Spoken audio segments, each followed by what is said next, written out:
از لحاظ گرامری هیچ اشکالی به جمله ساده و البته صحیح I studied وارد نیست.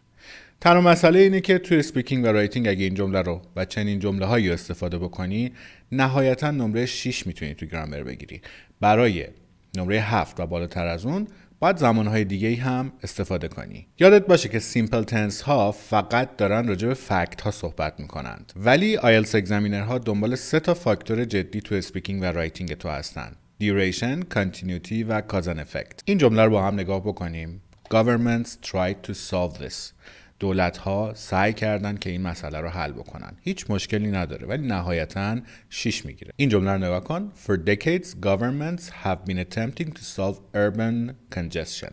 برای دهه‌ها governments have been attempting.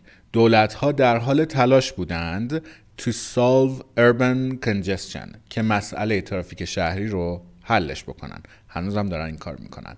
این یه لول بالاتره. یا مثلا این مثال نگاه بکن. I studied for exam. هیچ اشکالی بهش وارد نیست. ولی از لحاظ گرامری نهایتاً 6 میتونی بگیری. بهتره یه همچین جمله‌ای بسازی. I had been studying for weeks so I felt confident. برای هفته ها در حال درس خوندن پس احساس اعتماد به نفس داشتم. 3 تا تنس اصلی که با استفاده از اونها میتونید تو اسپیکینگ و رایتینگ آیلتس نمره 7 و بالاتر از اون بگیرید. Present Perfect Continuous، Past Perfect Continuous و در نهایت Future Perfect Continuous. یه نگاهی به ساختار Present Perfect Continuous بندازیم. have و has میاد. been verb ing.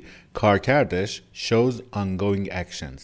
اکشن هایی که در حال رخ دادن هست رو به صورت پرفکت البته نشون میده. در مورد تفاوتش با present perfect اینو بدون که present perfect روی خروجی کار تاکید داره. present perfect continuous emphasizes duration، روی مدت زمان اتفاقی در واقع یه عملی که اتفاق افتاده تاکید داره. ساختار past perfect continuous چیه؟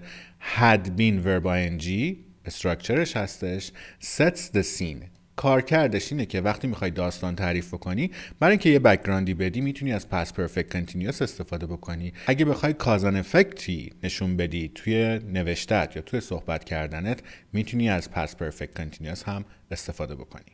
و در نهایت برسیم به future perfect continuous که خیلی رایج نیست ولی ساختارش رو بد نیست بدونیم. will have been verb ing ساختارش هستش. برای پردیکشن ها میتونید ازش استفاده بکنید و با استفاده از اونها سطح در واقع رنج گرامرتون رو ببرید بالا و نمره خوبی بگیرید.